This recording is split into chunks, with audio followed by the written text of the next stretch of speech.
السلام علیکم۔ گزشتہ رات کراچی کے مختلف علاقوں میں بارش ہو چکی ہے۔ تازہ ترین موسمی صورتحال کے مطابق ہوا کا شدید کم دباؤ ڈیپ ڈپریشن کی حالت میں رہنے کے بعد اس وقت بحیرہ عرب میں سمندری طوفان شہین کا روپ دھار چکا ہے، جبکہ آج اس کی شدت میں مزید اضافہ متوقع ہے، جس کے سبب آج جمعہ کے دوران کراچی میں وقفے سے بارش کا امکان موجود ہے۔ تفصیلات کے مطابق آج کراچی میں وقفے سے موسلادھار سے شدید بارشوں کا امکان ہے، جبکہ اس دوران تیز ہوائیں بھی ساتھ ہوں گی۔ ساحلی علاقوں میں کافی خطرناک لہریں اٹھنے کا امکان ہے۔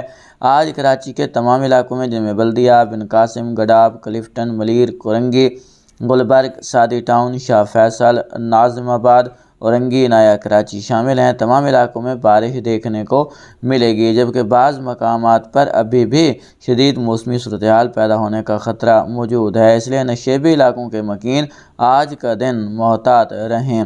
سمندری طوفان شہین پاکستان کے ساحل سے ٹکرانے کا امکان نہیں، اس لیے کراچی کو فی الحال اس سمندری طوفان سے براہ راست کوئی خطرہ نہیں ہے۔ آج بارش کا کراچی میں آخری دن ہو سکتا ہے۔ کراچی کے مزید اپڈیٹس کے لیے ہمارے اس چینل کو سبسکرائب کریں۔